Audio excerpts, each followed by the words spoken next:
We're sitting at a historical crossroads where the future of money is going to be digital. We're seeing a concerted effort around the world to ban cash, to reduce the availability, the value, and the liquidity of cash everywhere in the world. We saw India demonetize the top 2 value notes they have. Spain is passing a law to make it illegal to make any transaction more than 1,000 euros in cash. Probably the 500 euro, 100 euro notes are going to disappear eventually. You're seeing this process of demonetization, of removing cash from the economy in order to funnel it all into banking systems that are under constant control and surveillance. This is a very dangerous future. And that's usually because they want the taxation or they want the legislation. Either they see that money used by corrupt parties or they just use that as an excuse to control it. The biggest criminals in the world have banking licenses of their own. They don't need to money launder. They own HSBC and that money launders for them. You know, the biggest money launderers in the world are the banks, obviously, because that's where the money is. The easiest way to money launder is if you have a banking license. So of course, the biggest money launderers have banking licenses.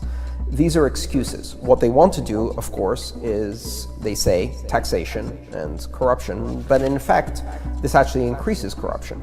So removing cash from an economy and putting everybody under surveillance doesn't mean that criminals can't use money anymore. Of course they can. They will continue to do that. They will always have means of doing it. It just means that everybody else is under surveillance. So you end up surveilling the innocent. What does that give you? That gives you political control. We've never had in the history of humanity the ability to monitor everybody's economic activity all the time. And to give that power to governments without question is extremely dangerous. It won't reduce crime, but it will turn governments into criminals. It won't reduce corruption, but it will increase corruption at banks. And it will put people at the mercy of a system in which, at a flick of a binary switch, you can become a non-person. Went to the wrong website, attended the wrong protests, associated with the wrong political party, expressed support for the wrong idea, off.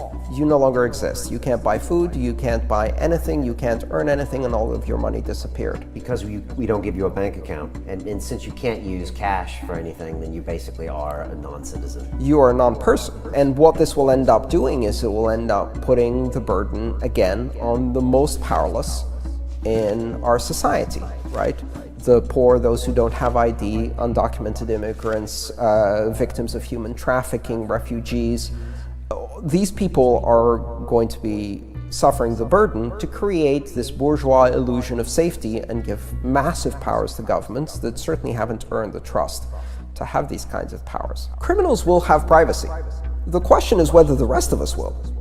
And so that is the thing. Criminals will use these systems. Criminals will bypass the rules. Criminals will bribe and corrupt officials, and they will bypass the rules. They will deal in gold or Rolexes or cars. In fact, at some point in the height of the crack epidemic, they tried to ban cash in Baltimore in the United States. And criminals switched to using Tide detergent as cash.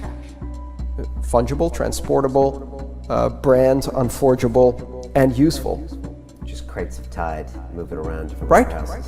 There will always be criminal activity. That's part of society. Changing the way money works only ends up punishing the innocent. And so criminals will always have privacy. Brian, do you want to also have privacy?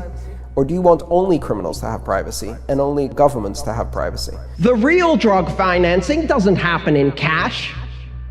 It happens in millions of barrels of oil and billions of pallets of dollars transmitted through wire transfers by the banks who get caught again and again and again and again. And they pay a fine that is a fraction, not only of the criminal behavior that they profited from, but of the tens of thousands of deaths they've directly contributed to. And not a single person goes to jail. And at the same time, some people have the audacity to say that we need to end cash in order to stop crime. We have to understand, surveillance never stopped crime. Surveillance is the license given to the people who are on the top of that to control our lives. They will commit crimes.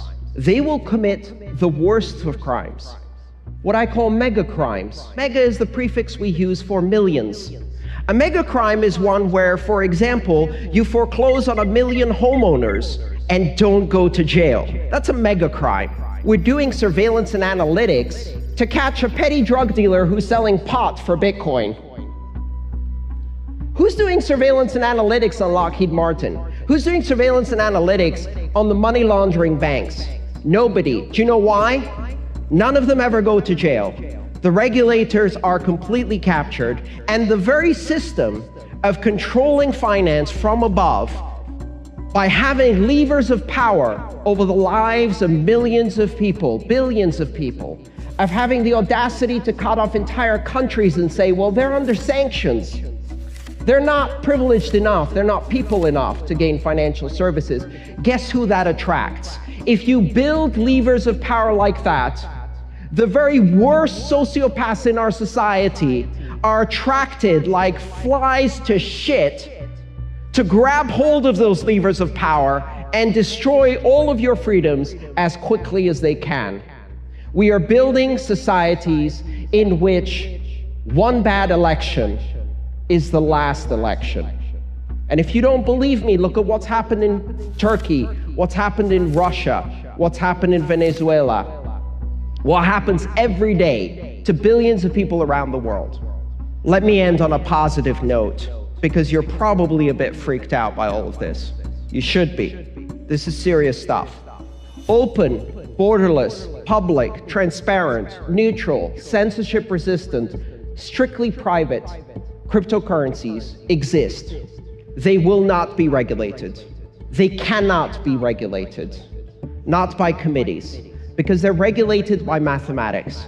They're regulated by algorithms. They provide certainty of transaction. They provide programmable customer protection. They provide reputation management. They provide access without identity. They give billions of people, eventually, not just a bank account in their pocket, but a bank in their pocket. They democratize the function of banking and turn it into an app that everyone can access without vetting, because they've already pre-vetted. They have agreed to download the software that follows the rules of consensus, and that is the only vetting required in these systems. But we shouldn't allow that. We did. But we can't have people make anonymous transactions. They will. But we must regulate this. You can't, and you won't, because 6 billion people need this. Should we regulate crypto? How much should we regulate crypto? Who should regulate crypto?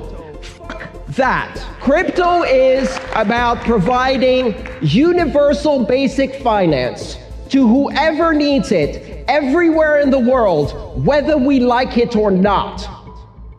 And what will people do with universal basic finance? What they've done for millennia with access to cash. They will build a future for their children.